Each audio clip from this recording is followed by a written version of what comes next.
Nasa Roas Boulevard ang pila ng mga debotong nais magbigay-pugay sa Poong Jesus Nazareno. Alamin natin ang latest na sitwasyon ngayong umaga.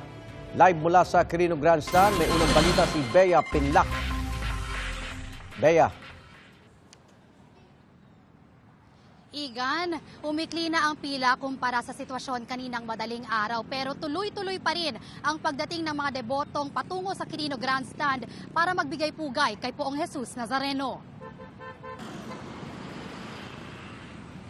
Pasado alas 12 ng hating gabi, masigla at gising na gising pa rin ang diwa ng libu-libong deboto na nais makalapit at mahawakan ang imahen ng Poong Jesus Nazareno.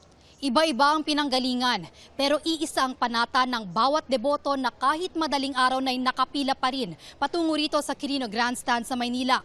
Mabigyang pugay ang Poong Jesus Nazareno.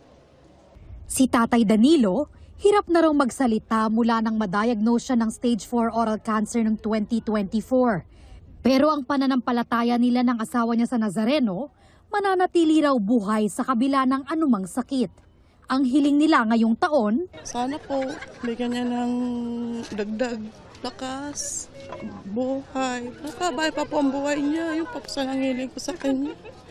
Yun po ang hinihiling ko sana sa Poong Nazareno. Si Johnson naman, araw na lang ang hinihintay bago manganak. Mula ng dalaga pa raw siya, namamanata na siya sa Jesus Nazareno. Pagdating naman sa kanya, nawawala yung pagod eh. Sana magabayan niya kami sa paglabas nito. Huwag niya kami pabayaan.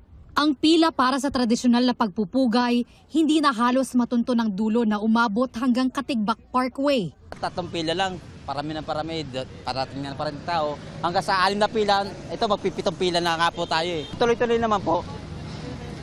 Maganda naman yung agos ng pila.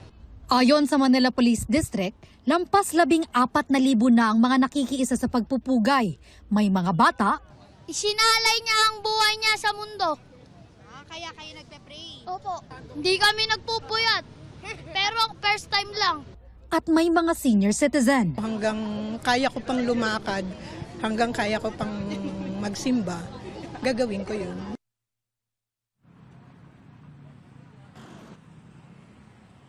Iga, nandito tayo malapit sa dulo ng pila at kahit may kabagalan, umuusad naman kahit papaano.